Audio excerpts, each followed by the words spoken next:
আলহামদুলিল্লাহ ওয়াসসালাতু ওয়াসসালামু আলা রাসূলিল্লাহ আম্মা বা'দ।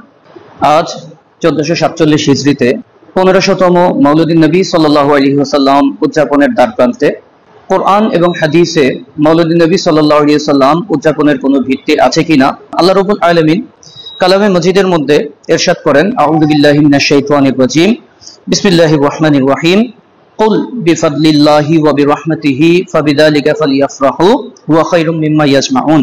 আল্লাহ তাআলা সূরা ইউনূসের 58 নম্বর আয়াতে ইরশাদ করেন, কুল হাবিব আপনি বলে দিন, বিফাদলিল্লাহি ওয়া বিরহমাতিহি আল্লাহর ফজল এবং রহমত তথা অনুগ্রহ পেয়ে ফাবিযালিকা ফালইফরাহু উম্মত যেন আনন্দ উৎসব করে, হুয়া খায়রুম মিম্মা ইয়াজমাউন এটা তাদের সমস্ত জমানো ধন সম্পদ এবং আমালিয়াত থেকে উত্তম।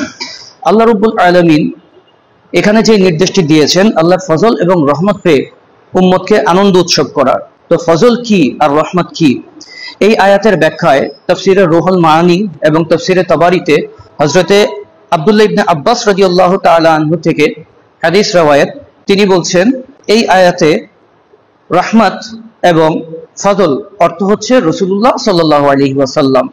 এছাড়া কোরআনে কারীমের অন্য আয়াতের মধ্যে আল্লাহ তাআলা ইরশাদ করেন, ওয়ামা আরসালনাকা ইল্লা রাহমাতাল লিল আলামিন, অর্থাৎ আমি আপনাকে সমস্ত বিশ্বের প্রতি রহমত স্বরূপ প্রেরণ করেছি।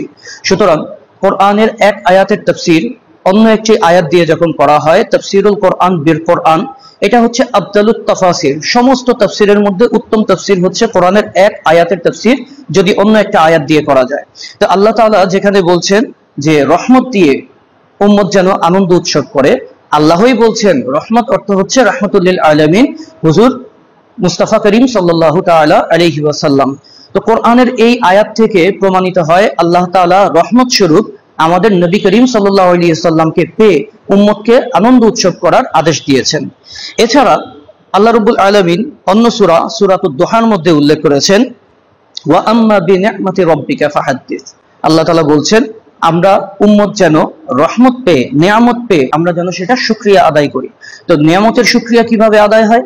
নিয়ামতের শুকরিয়া আদায় হয় এর চর্চার মাধ্যমে, ইজহারের মাধ্যমে, প্রকাশের মাধ্যমে, উদযাপনের মাধ্যমে। তো রাসূল করিম সাল্লাল্লাহু আলাইহি ওয়াসাল্লাম সৃষ্টি জগতে উম্মতের জন্য সবচেয়ে বড় নিয়ামত। আর এই নিয়ামতের শুকরিয়া যদি আমরা আদায় করতে পারি, এই নিয়ামতের তাজকিরা যদি করতে পারি, এই নিয়ামতকে যদি আমরা যথাযোগ্য মর্যাদায় উদযাপন করতে পারি, তাহলেই আল্লাহ রাব্বুল আলামিন যে হুকুমটা আমাদেরকে দিয়েছেন যে নিয়ামতের শুকরিয়া আদায় করার জন্য, আমাদের মধ্যে সেই শুকরিয়া আদায় হবে ইনশাআল্লাহ। আল্লাহ রাব্বুল আলামিন সূরা মায়েদার 114 নম্বর আয়াতের মধ্যে উল্লেখ করেছেন, হযরত ঈসা আলাইহিস সালামের দোয়াকে আল্লাহ তাআলা উল্লেখ করে বলছেন, ক্বালা ঈসা ইবনে মারইয়াম, ঈসা ইবনে মারইয়াম বলছেন, আল্লাহুম্মা রাব্বানা আনজিল আলাইনা মাইদাতাম মিনাস সামাই তাকুনু লানা ঈদান লিল আউয়ালিনা ওয়া আখিরিনা। আল্লাহ তাআলা বলছেন, ঈসা ইবনে মারইয়াম আল্লাহর কাছে দোয়া করে বলছেন, আল্লাহ আমাদের উপরে আসমান থেকে মাইদা নাজিল করো। মাইদা যদি নাজিল করো তাহলে কি হবে? তাকুনু লানা ঈদান, ওই আসমান থেকে মায়েদা বা মান্না সালওয়া রহমত যদি আসমান থেকে নাজিল হয়, এটা আমাদের জন্য ঈদ হয়ে যাবে। তাহলে ঈসা আলাইহিস সালাম আসমান থেকে যদি মায়েদা নাজিল হয়, এটা যদি তার জন্য ঈদ হয়ে যেতে পারে, তার উম্মতের জন্য ঈদ হয়ে যেতে পারে, তাহলে আমরা যারা রাসূল করিম সাল্লাল্লাহু আলাইহি ওয়াসাল্লামের উম্মত, আল্লাহ রাব্বুল আলামিন তো আমাদের উপরে একটা মান্না নাজিল করেছেন। আল্লাহ নিজেই বলছেন, লাকাদ মান্নাল্লাহু আলাল মুমিনিনা ইয বাআসা ফীহিম রাসূলা, উম্মতের উপরে আল্লাহ রাব্বুল আলামিন একটা মান্না নাজিল করেছেন, সেটা হচ্ছে আল্লাহ রাব্বুল আলামিন আমাদের মধ্যে তার পক্ষ থেকে তার হাবিবকে প্রেরণ করেছেন। সুবহানাল্লাহ।